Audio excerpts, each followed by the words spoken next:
রাতের শহরের দৃশ্য অদ্ভুত সুন্দর ও মোহনীয়। ব্যস্ত রাস্তার দুপাশে ল্যাম্পপোস্টের আলোয় সবকিছু পরিষ্কার ও রঙিন। ফুটপাতে হরেক রকমের খাবারের দোকান বসেছে। ভাজা পোড়া দোকানে একটু বেশিই ভিড়। সেই ভিড়ের মাঝ থেকে রাত পেরিয়ে এলো। হাতে প্লেট আর প্লেট ভর্তি মাশরুম চপ, শিক কাবাব, ফিশ ফ্রাই সহ আরও অনেক কিছুই রয়েছে। ঈশিতা বাইকের সাথে হেলান দিয়ে ছেলেটার কর্মকাণ্ড দেখছিল। তার মনে হয় না এর আগে কখনো রাস্তার পাশে ভিড় ঠেলে ঠুলে কিছু নিয়েছে রাত। ছেলেটা হয়তো এর আশেপাশেও আসেনি, কিন্তু এখন তার জন্য মাঝে মধ্যেই মাঝপথে বাইক থামিয়ে আড্ডা দেয় ও এসব খায়। আজও সেটার ব্যতিক্রম হলো না। নিন ম্যাম, আপনার ফাস্ট ফুড। ঈশিতা মুচকি হেসে প্লেট নিয়ে বলল, থ্যাংক ইউ। রাত হেসে মেয়েটার পাশে বাইকের সাথে হেলান দিয়ে দাঁড়ালো। ঈশিতা কাবাব খেতে খেতে জিজ্ঞেস করলো, তুমি খাবে না? হুম। কেন? এগুলো খেতে ভালো লাগে না। তাহলে কি খাবে? রাত ঘাড় কাত করে মেয়েটার ঠোঁটের দিকে তাকিয়ে থেকে বলল, আমি আজ পর্যন্ত কাউকে কিস করিনি। কেন? ইচ্ছে করেনি কখনো। বিয়ের পর বউকে চুমু খেও, এখন চপ খাও। বলেই ঈশিতা মাশরুমের চপ রাতের মুখের সামনে ধরল। রাত চুপচাপ মাথা নিচু করে মুখে তুলে নিল। হাতে নরম ঠোঁটের স্পর্শ পেয়ে ঈশিতা কিছুক্ষণ থম মেরে থাকলো। তার শরীরে অদ্ভুত শিহরণ বয়ে গেল। সে আশেপাশে তাকিয়ে কয়েকবার চোখের পল্লব ঝাপটিয়ে নিল। অজানা অনুভূতিকে দমিয়ে উদ্বিগ্ন কণ্ঠে বলল, বাড়ি যাব। রাতের কপাল কুঁচকে গেল। এত তাড়াতাড়ি? শরীর খারাপ লাগছে? ডক্টরের কাছে নিয়ে যাব? ঈশিতা হঠাৎই রেগে মেগে চিল্লিয়ে বলল, না, আমার কিচ্ছু হয়নি, কিন্তু তোমার সাথে থাকতে ভালো লাগছে না আমার। আমি বিরক্ত তোমার প্যাচাল পাড়াতে। এখন কেন জানি মনে হচ্ছে তোমার সাথে বন্ধুত্ব করাটাই সবচেয়ে বড় ভুল হয়েছে আমার, কারণ তুমি একটা বাজে ছেলে। আশেপাশের সবাই তাদের দিকে তাকায়। রাত মেয়েটার রাগান্বিত চেহারার দিকে কিছুক্ষণ তাকিয়ে থেকে চুপচাপ বিল মিটিয়ে একটা রিক্সা ডাকলো। তারপর ভাড়া দিয়ে মেয়েটাকে নিয়ে যেতে বলে। সে বাইক নিয়ে চলে গেল। আর ঈশিতা হতবম্বের মতো শুধু চেয়ে চেয়ে দেখল। আচ্ছা, লোকটা কি রাগ করলো? রাত বাজে 12টা। খানবাড়ির ড্রয়িং রুমের পিনপতন নীরবতা ভাঙল এক জোরালো পদাঘাতের শব্দে। নেশায় বুঁদ হয়ে এলোমেলো পায়ে টলতে টলতে ভেতরে প্রবেশ করলো আবরার খান রাত। ডান হাতে একখানা মদের বোতল ও বাম হাতে অফিস ব্যাগ। শরীর থেকে কোট খুলে ছুঁড়ে মারল একদিকে। আধ খাওয়া বোতলে চুমুক দিতে দিতে আর তার রক্তিম চোখের দৃষ্টি গিয়ে পড়ল সিঁড়ির উপর। ওখানে মেয়েটা পানির জগ হাতে থম মেরে দাঁড়িয়ে আছে। আলো জানতো রাত আগে নেশা করত, কিন্তু কখনো সে এমন মাতাল অবস্থায় দেখেনি। সবসময় পরিপাটি গুছিয়ে থাকা যুবককে আজ দেখতে ছন্নছাড়া লাগছে। মেরুন রাখা ইন করা শার্ট কুচকে ভিজে এলোমেলো হয়ে আছে। বুকের কাছে তিনটে বোতাম খোলা। মাথার বড় বড় চুলগুলো কপালের চারদিকে লেপ্টে আছে। দেখে কোনো পাগলের থেকে কম লাগছে না। ওই রক্তবর্ণ তীক্ষ্ণ চোখে চোখ পড়তেই আলো ভয়ে শুকনো ঢোক গেল। ছেলেটা তার সাথে কখনো খারাপ ব্যবহার করেনি, তা আর না বাজে নজরে তাকিয়েছে। তবুও স্বামীর বলা কথাগুলো শুনে সে মনে মনে রাতকে ভয় পায়। তাই তো ছেলেটাকে এই অবস্থায় দেখে পেছনে ঘুরে দৌড় দিতেই শুনতে পেল, আমি খুব খারাপ, তাই না বোম্বাই মরিচ? আলো থেমে গিয়ে ঘাড় ঘুরিয়ে গম্ভীর কণ্ঠে বলল, ভালো মানুষটা কখনো নেশা করে না। রাত হেলতে দুলতে হাতের কাচের বোতলটা টেবিলের উপর রেখে সোফার সাথে হেলান দিয়ে মেঝেতে হাত পা ছিটিয়ে বসল। সব কিছু ছেড়ে দিয়েছিলাম। তাহলে আবার কেন এমন করছেন? রাত দীর্ঘশ্বাস ছেড়ে নিজের বুকের মাঝে হাত রেখে অস্ফুট স্বরে বলল, এখানে খুব ব্যথা হচ্ছিল, তাই। বিষয়টা অন্যরকম লাগলো আলোর কাছে। সে এক বুক সাহস নিয়ে আস্তে ধীরে নেমে এসে রাতের সামনে দাঁড়ালো। কেন ব্যথা করছে? আপনার ভাইয়াকে ডাকবো? রাত দুই দিকে মাথা নাড়িয়ে বলল, এই ব্যথার চিকিৎসা ভাইয়ের কাছে নেই। একটু থেমে রমণীর চোখে চোখ রেখে জানতে চাইল, আমি কি খুবই খারাপ? আপনার বিষয়ে যতটুকু জেনেছি তাতে বোঝা যায় আপনি প্লেবয় ছিলেন, কিন্তু জোর করে তো কিছু করেননি, আর না কোনো মেয়েকে ধোঁকা দিয়েছেন। আপনি বিদেশে থাকাকালীন এসব করেছেন, আর ওখানে এইগুলো খুবই নর্মাল ব্যাপার। তবে এখানে আপনারও দোষ আছে। আপনি খোলা খাবারে মুখ না দিয়ে নিজের জীবনে ফোকাস করতেন। আপনার সাথে তো আপনার ভাইয়াও ছিল। কই, ওনার তো এমন ব্যাড রিপোর্ট নেই। আপনাদের শরীরে একই বংশের রক্ত বইছে, কিন্তু দুজনের মধ্যে আকাশ পাতাল তফাৎ। আপনি অতীত ভুলে নিজেকে শুধরে নেওয়ার চেষ্টা করেছেন, এমনকি ভালো পথেও চলে এসেছেন। আর এটাই বা কজন পুরুষ করে? আপনি জানেন আপনার এই পরিবর্তনে আপনার ভাই কতটা খুশি হয়েছে? উনি প্রায়শই বলেন, আমার ছোট ভাই ভালো হয়ে গেছে। তাহলে এখন বুঝুন, আপনি খারাপ নাকি ভালো। অতীত কম বেশি সবারই থাকে। সব কিছু ভুলে নিজেকে শুধরে নিয়ে ভালোর পথে এসেছেন, এটাই অনেক। ভাইয়া মেয়েটার কথাগুলো শুনল রাত। বিপরীতে শুধু বলল, আমাদের শরীরে একই রক্ত হলেও শিক্ষা আলাদা। ছোটবেলা থেকে অন্যের টাকা পয়সা কিভাবে উড়াতে হয় সেটাই শিখে এসেছি। আমি আমার ভাইয়াকে একটু আধটু ঈর্ষা করতাম। আমাকে এমনভাবেই শিক্ষা দেওয়া হয়েছিল, যেখানে নিজের স্বার্থ ছাড়া আর কিছুই বুঝতাম না। বাট আমি নিজের ভুল বুঝতে পেরেছি। I really changed my bad habits. আলো আড়ালে দীর্ঘশ্বাস ছাড়ল।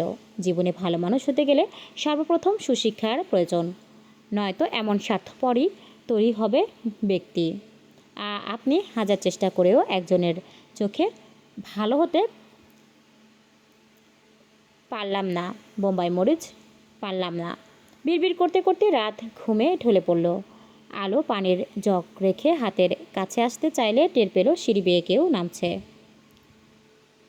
মেয়েটা চৌকিতে ঘাড় ঘুরিয়ে তাকায়। স্বামীকে গম্ভীর মুখে আসতে দেখে আলো সরে যায়। তুমি এখানে? পানি নিতে এসেছিলাম। আধার আর কিছু না বলে রাতকে পর্যবেক্ষণ করে নিয়ে কাছে এলো। ছোট ভাইকে ধরে সাবধানে দোতলায় নিয়ে যেতে লাগলো। আলো সেদিকে এক পলক তাকিয়ে জগ নিয়ে রান্নাঘরের দিকে চলে গেল। রাতকে রুমিয়ে নিয়ে এসে বিছানায় শুয়ে দিল। পরনের শার্ট, প্যান্টের বুট, মোজা খুলে দিয়ে গায়ে চাদর টেনে দিল। এসি অন করে ডিম লাইট জ্বালিয়ে দেয়। আধার কপাল কুঁচকে ভাইয়ের লাজে চেহারার দিকে তাকিয়ে থেকে আনমনে আওড়ালো, কিছু তো একটা হয়েছে। পরন্তু দুপুরবেলায় রোদ্দুর মাঝে বাস স্ট্যান্ডে বিরক্তিতে চোখ মুখ কুঁচকে দাঁড়িয়ে আছে ছায়া। পরনে নীল টপস ও সাদা স্কার্ট। রোদের কারণে উজ্জ্বল শ্যাম বর্ণের মুখটা রক্তিম হয়ে উঠেছে। বারবার ওড়না দিয়ে কপালের ঘাম মুছছে। 5 মিনিট দেরি করে আসার ফলে বাস মিস করেছে। পরবর্তী বাস কখন আসবে সেটাও জানে না। মেয়েটা বিরক্তে হাত ঘড়ির দিকে তাকায়। 2টো বেজে যাচ্ছে, অথচ সে রোদে মধ্যে দাঁড়িয়ে থেকে কাইল্লা ভূত হচ্ছে। ছায়া আর কিছুক্ষণ অপেক্ষা করে সামনের পথ ধরে হাঁটতে শুরু করলো। কোনো রিক্সা বা অটোতে করে যাবে। ছায়া রাস্তা পার হওয়ার পর সময় খেয়াল করলো তার সামনে এসে একটা কার থেমেছে। ভর দুপুরবেলা এমন নির্জন পথে কালো রঙের গাড়ি দেখে মেয়েটা ভয় পেয়ে পিছিয়ে যায়। ছোটোবেলায় শুনেছে এমন কালো গাড়িতে করেই বাচ্চাদের ধরে নিয়ে যায় রাস্তা থেকে, কিন্তু সে তো বাচ্চা নয়। তাহলে আরে ধুর, সে এসব কী ভাবছে? বাচ্চা না হলেও তো একটা মেয়ে, আর আজকাল মেয়েরা কোথাও নিরাপত্তা নয়। মেয়েটার আকাশ পাতাল ভাবনার মাঝেই ডোরের কাজ নেমে গেল। ছায়া কাঁধে ঝুলানো ব্যাগ চেপে ধরে দৌড় দিতে চেয়েও কিছু একটা খেয়াল করে দিল না, বরঞ্চ চোখ দুটো বড় বড় করে বিস্ময়ে তাকিয়ে রইল যুবকের পানে। কোথায় যাচ্ছেন মিস? রাস্তার মধ্যে মানুষটার দেখা পাওয়া অপ্রত্যাশিত ছিল ছায়ার। সে চোখের পল্লব ছাপটিয়ে ধীর কণ্ঠে বলল, বাড়িতে। পায়ে হেঁটে হেঁটে? তাহলে কি উড়ে উড়ে যাব? মৃন্ময় হেসে বলল, গাড়িতে উঠুন, আমি আপনাকে পৌঁছে দিচ্ছি। আপনার সময়ের মূল্য অনেক। অহেতুক আমার জন্য সেটা নষ্ট করেন না। বন্ধুর শালি সাহেবার জন্য এইটুকু করাই যায়, আর আমরা এখন বেআইন। সো কাম। কথা বলে মৃন্ময় নিজেই পাশের ডোর খুলে দিল। ছায়া আর আপত্তি করলো না, চুপচাপ উঠে বসলো। মেয়েটা সিট বেল্ট লাগিয়ে নিতেই মৃন্ময় গাড়ি স্টার্ট দিল এবং ঠিকানা জিজ্ঞেস করলো। ছায়া গুটি গুটি হয়ে বসে থেকে ক্ষণে ক্ষণে আর চোখে পাশে বসে থাকা সুদর্শন যুবকের দিকে তাকাচ্ছে। লোকটা ঠোঁট কামড়ে এক হাতে মনোযোগ সহকারে ড্রাইভ করছে। ধীরে ধীরে সময় অতিবাহিত হয়ে যায়। কাঙ্ক্ষিত স্থানে এসে মৃন্ময়ের গাড়ি থামে এবং ছায়া ধন্যবাদ দিয়ে নেমে পড়ল। মেয়েটা চলে যেতে চাইলে মৃন্ময় পিছন থেকে ডেকে ওঠে। ছায়া ফিরে এলে মৃন্ময় একটা কার্ড বাড়িয়ে দিল। সেটা দেখে জিজ্ঞেস করলো, এটা কিসের কার্ড? আমার বিয়ের। ছায়া চমকে উঠল। কি? মৃন্ময় মেয়েটার রিয়াকশন দেখে নিঃশব্দে হেসে বলল, relax miss, I am just kidding. তবুও ছায়া স্বস্তি পেল না। ও চট করে কাঠ নিয়ে খুঁটিয়ে খুঁটিয়ে দেখতে লাগলো। মৃন্ময় এক হাতে মাথার চুলগুলো ব্যাক ব্রাশ করতে করতে বলল, সামনে আমার একটা অনুষ্ঠান রয়েছে। বলতে পারেন সকল ভক্তদের সাথে দেখা করব, অটোগ্রাফ দিব। ওই দিন আপনার আপুর বলা কথাগুলো শুনে সিদ্ধান্ত নিই। সবার সাথে মিট করব। আপনাকে আমি পার্সোনালি ইনভাইট করলাম। আই হোপ আপনি আসবেন। আপনার দুলাভাই আপুও আসবে। আর হ্যাঁ, আপনার ছোট বোন মায়াকেও নিয়ে আসবেন। ছায়া একগাল হেসে মাথা নাড়িয়ে বলল, ঠিক আছে। মৃন্ময় চোখে সানগ্লাস পরে গাড়ি স্টার্ট দিতে দিতে বলল, খুব শীঘ্রই আমাদের আবারও দেখা হচ্ছে। Take care of you. ছায়া হাত নাড়িয়ে বলল, বাই গায়ক সাহেব, সাবধানে যাবেন। আর আপনিও নিজের খেয়াল রাখবেন।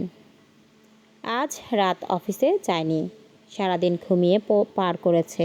সন্ধ্যাবেলা উঠে গোসল করে বেরিয়ে এলো। আলো রান্নাঘরে টুকটাক কাজ করছিল, আর শেফালি চাচি মটরশুঁটি বাঁধছেন। দেবরকে দেখে আলো ফ্রিজ থেকে খাবার বের করে ওভেনে গরম করতে দিল। সব কিছু গরম করে ডাইনিংয়ে রেখে বলল, আসুন ভাইয়া। রাত চুপচাপ এসে চেয়ার টেনে নিয়ে বসলো। আলো প্লেটে খাবার বেড়ে দিল। সোবহান খান বাইরে গিয়েছিলেন। ফেরার পথে নাত বউয়ের জন্য এটা সেটা নিয়ে আসেন। মেয়েটা আবার বাহিরের খাবার খেতে খুব পছন্দ করে, তাই আজকেও নিয়ে এলেন। দাদাজানকে দেখে আলো হাসি মুখে এগিয়ে আসে ড্রয়িং রুমে। আজকে কি নিয়ে এসেছো দাদাজান? সোবহান খান জিনিসের টোপলা দিয়ে বললেন, ফুচকা, চটপটি, মাংসের পেঁয়াজ আর সমুচা। জিনিসের নাম শুনে আলোর চোখ দুটো চিকচিক করে উঠল। সে কিছু বলতে যাবে, তার আগেই শুনতে পেল, এসব হাবিজাবি খাবার, রাস্তার খাবার নিয়ে এসে তুমি আমার বউয়ের পেট খারাপ করাচ্ছ দাদাজান। আধার দোতলা থেকে নেমে এসে গম্ভীর কণ্ঠে কথাগুলো বলে। সেগুলো শুনে আলো প্রতিবাদী কণ্ঠে বলল, মোটেও আমার পেট খারাপ হয় না। এবার যদি বমি করো তাহলে ঘাড় ধরে রুম থেকে বের করে দিব। আলো ঠোঁট উল্টে দাদাজানের দিকে তাকায়। সোবহান খান বড় নাতির উদ্দেশ্যে গম্ভীর কণ্ঠে বললেন, আমার নাতবউকে বের করে দিলে তোমাকেও এ বাড়ি থেকে বের করে দিব। আধার থমথমে মুখে বলল, তুমি আস্ত একটা গিরগিটি। আলো ফিক করে হেসে দিয়ে ওখান থেকে চলে যায়। গরম গরম কফি বানিয়ে নিয়ে এসে স্বামীকে দিল। তারপর সে ফুচকা রেডি করতে শুরু করলো। কোনো সমস্যা হয়েছে? আধার রাতের পাশের চেয়ারে বসতে বসতে জিজ্ঞেস করলো। রাত খেতে খেতে জবাব দিল, সব ঠিক আছে।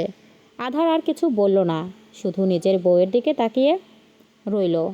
ডিনার করার পর আলো স্বামীর কাছে বায়না করে, আজ রিকশায় করে ঘুরবে এবং রাতের শহর দেখবে।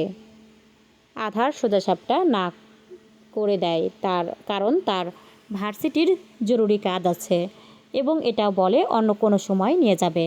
কিন্তু আলো তো আলোই, সে জেদ ধরে বসে আছে। আজ যাবে মানে যাবেই, এমনকি শাড়ি পরে সেজেগুজে তৈরি হয়ে বসে আছে। মেয়েটা যখন দেখলো এতেও কাজ হচ্ছে না, তখন কান্নাকাটি শুরু করে দিল।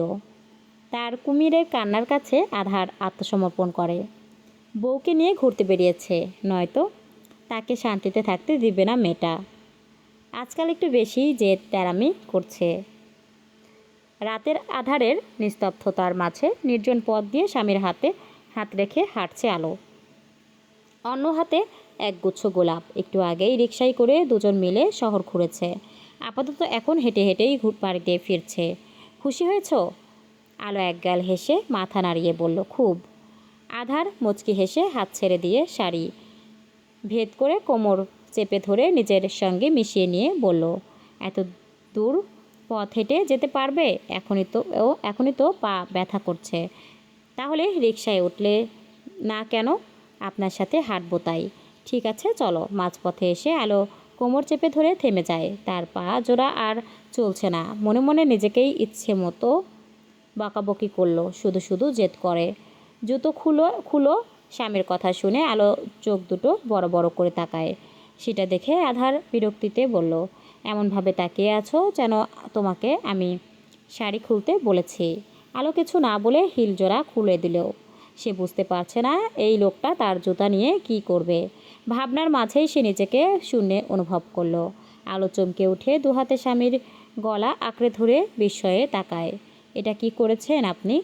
আধার এক হাতে মেয়েটার জুতা নিয়ে অন্য হাতে পাজা কোলে তুলে নিয়ে সামনে হাঁটতে থাকে এবং বলে, মুখ বন্ধ করে থাকো, নয়তো আছাড় মারব। লোকে দেখলে কি ভাববে? কে কে কে কি ভাবলো না ভাবলো আই ডোন্ট কেয়ার। আমি অন্যের বউকে নয়, নিজের বউকে নিয়ে যাচ্ছি। আলো কিছু না বলে কাঁধে মাথা রেখে মানুষটার মুখের দিকে তাকায়। তখনই তার মনে সূক্ষ্ম ইচ্ছে জাগলো। সে আশেপাশে নজর বুলিয়ে নিয়ে মাথা উঁচু করে টপাটপ দুটো চুমু বসিয়ে দিল স্বামীর বাম কালে। হঠাৎই আধারের পা জোড়া স্লথ হয়ে গেল। সে চোখ রাঙে মেয়েটার দিকে তাকাতেই খিলখিল করে হেসে উঠল। যান। আলো তর্জনী আঙুল দিয়ে স্বামীর গালে আঁকিবুকি করতে করতে আদরে কণ্ঠে ডাকে। এই প্রথম বউয়ের মুখ থেকে এই বাক্য শুনে আধারের হৃদয় কাঁপল। সে শুকনো ঢোক গিলে গম্ভীর কণ্ঠে বলার চেষ্টা করলো, মাঝ রাস্তায় আমাকে সিডিউস করার একদম চেষ্টা করবে না। চুপচাপ ভদ্রমেয়ের মতো। আধার সম্পূর্ণ কথা শেষ করতে পারল না, কারণ পাজি মেয়েটা তার ঠোঁটে চুমু দিয়েছে। আধার চোখ বুজে জোরে জোরে শ্বাস নিয়ে নিজেকে সামলানোর চেষ্টা করলো। সে জানে এই মেয়েটা ইচ্ছে করে তাকে জ্বালাচ্ছে, কারণ তারা এখন বাহিরে আর সে চাইলেও কিছু করতে পারবে না। তাই তো অসভ্য মেয়েটা সুযোগের ফয়দা তুলছে। ভালোবাসি, ছোট্ট একটা বাক্য, অথচ সেই বাক্য শোনা মাত্রই আধারের হৃদয় থমকে গেল। সে মেয়েটার দিকে তাকিয়ে অস্ফুট স্বরে বিড়বিড় করলো, কি বললে? আবার বলো। আলো প্রাণ খোলা হাসি দিল। তারপর প্রিয় মানুষটিকে শক্ত করে জড়িয়ে ধরে কানের কাছে মুখ নিয়ে ফিসফিসিয়ে বলল, love you, I really love you so much. Mister Khan, ভিডিওটি কেমন লাগলো অবশ্যই কমেন্ট করে জানাবেন। পরবর্তী পর্ব পেতে চ্যানেলটিকে সাবস্ক্রাইব করে রাখবেন। ধন্যবাদ।